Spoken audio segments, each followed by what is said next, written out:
hukum Islam. Orang Islam sendiri menganggap perintah-perintah Allah ini menyusahkan orang Islam. Tapi setelah kita amalkan agama, dulu kita salat jadi beban, sekarang salat menjadi nikmat. Nikmat kali ya. Amin. Nikmatlah kali. Salat subuh ini paling segar ini. Aduh. Pergantian cuaca malam dengan cuaca pagi. Ya. Subhanallah. Subhanallah, masyaallah. Tengah siang jam 12 lagi kepala kita pening, udara panas, suruh istirahat, suruh salat.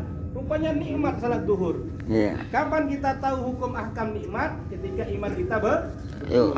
Maka orang Allah Subhanahu wa taala betulkan iman dulu, nanti baru hukumnya baru betul. Seperempat Al-Qur'an Allah Subhanahu wa taala berisi tentang wa'ad dan wa'id, janji dan siksa. Allah ceritakan seperempat Al-Qur'an tentang surga dan neraka. Bagaimana nikmatnya kehidupan di akhirat nanti dan azab di akhirat nanti. Orang Allah Subhanahu wa taala kalau teringat kepada akhirat, maka dunia ini nggak ada susahnya. Susah-susah dunia lebih susah nanti satu hari dikubur. Nikmat-nikmat di dunia di Allah Subhanahu wa taala semua akan ditinggal. Maka Allah ceritakan seperempat Al-Qur'an berisi tentang surga dan neraka. Seperempat Al-Quran lagi Allah Subhanahu wa taala isi tentang kisah-kisah di mana. Kisah-kisah bagaimana Allah Subhanahu wa taala umat akhir zaman ini, umat Al-Quran, dia akan Ini untuk bapak-bapak ya, kaum laki. Nah, ini untuk wanita. Maka Apa ya? Assalamualaikum ya Rasulullah. Jadi konten. bagaimana Allah Subhanahu wa taala Ada anak kecil di dalam, Pak? Tidak. Anak laki-laki kecil. Yang Allah beri berbagai macam teknologi dan Allah Subhanahu wa taala Cari konten, Bu, bikin konten buat di YouTube. Di akhir zaman kita rasakan seluruh teknologi umat-umat terdahulu dikumpul oleh Allah di fitnah akhir zaman. Dulu Allah Subhanahu wa taala nabi yang pertama menulis adalah Nabi Allah Idris alaihissalam. Tapi Nabi Allah Idris alaihissalam nggak buat perpustakaan, Nabi Allah Idris alaihissalam nggak buat kantor perarsiban, mengajarkan bagaimana cara menulis yang benar, buat proposal, buat makalah, nggak ada. Nabi Idris tetap mengajak kepada La ilaha illallah. Kejayaan bukan dalam tulisan, kejayaan dalam iman kepada Allah. Nabi Idris alaihissalam pandai menjahit. Pertama sekali yang pandai menjahit ini ceritakan Nabi Allah Idris alaihissalam. Tapi Nabi Idris nggak buka Idris Taylor. Karawang Minang. Karawang Minang. Bisa. Nggak buka Idris Mustik. Nggak ada fashion, Idris fashion nggak ada. Nabi Idris tetap mengajarkan La ilaha Illallah. Karena nggak ada kehebatannya dalam fashion, dalam busana, nggak ada di kota lah. Yang kejayaan apabila mati dengan La ilaha illallah. Jadi salah hari ini orang kata lah Islam ini harus fashionnya bagus-bagus. Siapa ajarkan itu? Nggak ada kelata. Al-Quran sebagai pedoman itu kita kata lah. Dulu Allah Subhanahu wa taala ada kaum Ad. Kaum Ad ini Allah Subhanahu wa taala ahli dalam bidang olahraga, kesehatan. Mereka Allah Subhanahu wa taala makan olahraga, badannya besar hampir 1 ton besar-besar. Sampai Allah Subhanahu wa taala mereka punya kekuatan saking canggihnya dalam mengolah tubuh ini, mereka kalau menarik pohon kurma itu cuma sebelah tangan kiri saja. Padahal tentara yang paling kuat Kopassus katalah suruh 20 orang suruh tarik pohon kelapa, satu akar pun tak tergeser. Tapi kaum Ad ini tangan kiri tercabut pohon kelapa, begitu kuat yang kata. Man asyaddu minna quwwah, mana manusia yang lebih kuat? Merasa kaum mereka, negara mereka paling kuat. Maka Allah Subhanahu wa taala mengutus kepada mereka satu orang nabi yang mengajarkan mereka La ilaha illallah. Kekuatan hanya milik Allah. Jangan yakin dengan kekuatan negaramu, kekuatanmu. Kekuatan hanya milik Allah. Mereka tolak La ilaha illallah. Apa La ilaha illallah? Apa manfaat La ilaha illallah? La ilaha illallah manfaatnya di dunia dan di akhirat. Tapi mereka menolak. Mindset cara pikirnya hadirin, kesehatan yang penting, olahraga, vitamin, supaya rakyat sehat. Ini mindset cara pikir yang salah hadirin. Yang penting iman di dada kuat. Maka Allah Ta'ala kisahkan Allah kirim angin sarsar, angin puting 8 malam 7 hari mengatakan.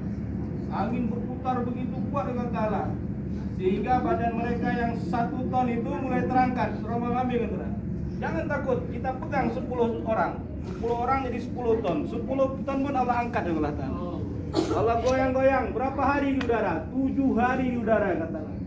Allah jatuhkan ke bumi bagai kurma-kurma. Kekuatan mereka, olahraga mereka tak bermanfaat dengan Allah Subhanahu wa taala tanpa la ilaha Illallah. Sisa-sisa kaum ini Allah Subhanahu wa taala membangun lahir anak. Dulunya orang-orang saleh. Lama-lama ditipu setan karena nabinya tidak ada, Nabi Hud tidak ada, maka setan pun berdakwah. Yang penting rumah yang bagus. Namanya kaum Tsamud Kaum Tsamud ini Allah Subhanahu wa taala ahli bangunan, kecanggihan buat rumahnya luar biasa. Mereka buat rumah dari gunung batu. Gunung batu mereka pahat, Allah Subhanahu wa taala jadi kamar-kamar, jadi tiang-tiang yang tinggi. Iramadatil imad. Kaum Iram yang punya gedung-gedung pencakar langit. Pesawat olang-alik antariksa NASA punya katalah mereka menemukan satu kota yang tertimbun padang pasir yang di bawahnya gedung-gedung pencakar langit. Ahli-ahli bangunan tadi merasa bangga dengan perumahan elit mereka. Dari atas gunung turun air-air katalah rumahnya batu kolam. Kalau cuaca dingin dalam rumahnya hangat, kalau cuaca panas dalam rumahnya dingin. Allah Subhanahu wa taala begitu dahsyatnya teknologi di waktu itu Allah Subhanahu wa taala. Tapi Allah Subhanahu wa taala kirimkan kepada mereka Nabi Allah Saleh alaihissalam. Nabi Saleh enggak ngajarkan buat bangunan, Nabi Saleh ajarkan La ilaha illallah. Untuk apa la ilaha illallah? Yang penting rumah harus bagus, pembangunan kota harus cantik, tatanan kota harus cantik. Untuk apa la ilaha illallah? Tanpa la ilaha illallah kami pun sudah mewah. Maka Allah Subhanahu wa taala Allah kirimkan suara yang besar masuk ke telinga mereka, pecah telinga mereka, kepala mereka mati dalam rumah yang besar mereka. Masya Allah. Ini Allah Subhanahu wa taala supaya kita jangan punya pikiran seperti itu orang Islam, tapi pikirannya pembangunan terus. Jalan terus dipikirnya bagaimana supaya cantik, rumah terus supaya cantik, perairan itu salah pikir, mindset pikir yang salah jadi. Iya. Yang penting la ilaha illallah.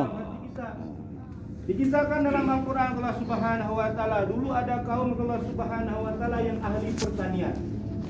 Namanya kaum Sabah Allah Subhanahu wa taala. Kaum Sabah Allah Subhanahu wa taala pandainya ini, cerdasnya mereka ini Allah Subhanahu wa taala kalau ada biji buah, mereka lihat tanah, mereka lihat buah, dia tahu kapan ini buah akan tumbuh, kapan akan besar. Bahkan mereka bisa prediksi kapan buah-buah itu akan jatuh. Ilmu mereka tinggi tentang pertanian Allah Subhanahu wa taala. Sehingga kalau panen mereka tahu kapan dia jatuh, cuman bakul saja, tempat saja, keliling-keliling penuh hadirin. Hijau royo-royo. Panennya luar biasa. Subhanallah. Allah Subhanahu wa taala ini pelajaran bagi kita orang Islam, jangan bikin pertanian aja. Kalau pertanian sukses, lahan berhektar-hektar, ribuan hektar kita akan bagus ekonomi, hidup tenang. Tidak dengan Allah taala.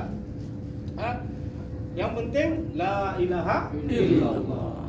Mereka tidak terima la ilaha illallah. Untuk apa la ilaha illallah? Apa manfaat la ilaha illallah? Yang penting kebun harus lebar. Yang penting produksi harus banyak. Maka Allah kirim Sayyidul Arim. Allah kirim tikus-tikus besar membakar bendungan mereka, roboh bendungan, akhirnya Allah Ta'ala hancur pertanian mereka. Hari Allah Subhanahu wa taala dahulu Allah Ta'ala ada orang yang ahli kedokteran. Hari katalah kaum Nabi Isa ini ahli kedokteran, apapun penyakit bisa disembuhkan adalah. Sakit tulang, rambut sakit, botak bisa ditumbuhkan. Hari Allah Subhanahu wa taala tingginya ahli kedokteran di waktu itu. Nabi Isa diutus Allah Ta'ala enggak ngajarkan kedokteran, enggak ngajarkan farmasi pengobatan. Nabi Isa diutus dengan La ilaha illallah. Dulu Allah Subhanahu wa taala ada Nabi yang Allah Subhanahu wa taala berikan teknologi penerbangan. Penerbangan Allah Subhanahu wa taala Nabi Allah Sulaiman alaihissalam. Kalau terbang dengan tahta anginnya katalah 600.000 seat, 600.000 tempat duduk dengan katalah. Belum lagi pasukan jinnya, belum lagi burung-burungnya katalah. Ada yang Allah Ta'ala pabrik pesawat terbesar di dunia, belum sanggup membuat pesawat 600.000 seat, belum pernah sanggup dengan Ta'ala. Tapi Nabi Allah Sulaiman telah bergerak dengan kapal yang canggih waktu itu kata. Bahkan teknologi Nabi Allah Sulaiman Allah Ta'ala melebihi teknologi Android Allah Ta'ala. Nabi Allah Sulaiman Wah, sedang ya berceramah. Nabi Allah Sulaiman tahu Balqis akan masuk Islam. Nabi Sulaiman mau buat surprise, kejutan, hadiah bagi Putri Balqis. Nabi Allah Sulaiman katakan, siapa yang siap kirim kerajaan Balqis kemari? Kerajaan hadirin berapa ton yang katalah? Bukan SMS, bukan video call, kerajaan. Batunya aja cor-corannya berapa ton? Ribuan ton yang katalah. Siapa yang sanggup? Nabi Sulaiman bukan sudah kirim gambar. Kita sudah sering gambar yang katalah, foto kirim gambar. Nabi Allah Sulaiman barang-barangnya suruh kirim yang katalah. Maka Ifrit katakan, Ifrit king kuat yang katalah, saya akan angkat itu. Bagaimana kuatnya Ifrit? Saya angkat kerajaan Balqis, saya akan letakkan ini. Kapan waktunya? Sebelum selesai ceramah-ceramah ini, sebelum bangkit dari tempat duduk sudah datang. Nabi Sulaiman pikir kurang cepat, kalah sama Android. Nabi Sulaiman mau yang lebih cepat dari Android lagi. Lalu satu orang muridnya Allah Ta'ala, saya akan datangkan sebelum matamu berkedip. Belum berkedip adalah sudah ada kerajaannya. Sudah nampak. Ulama katakan Allah kirim bukan lewat udara. Kalau lewat udara Allah Subhanahu wa Ta'ala, Balqis mungkin akan melihat bayang-bayang istananya. Tapi Allah kirim melalui dalam daratan yang katalah. Dalam tanah Allah kirim. Kerajaan Bilqis. Nabi Sulaiman Allah Subhanahu wa Ta'ala punya teknologi lebih canggih daripada Android kita punya. Barang-barangnya dikirim.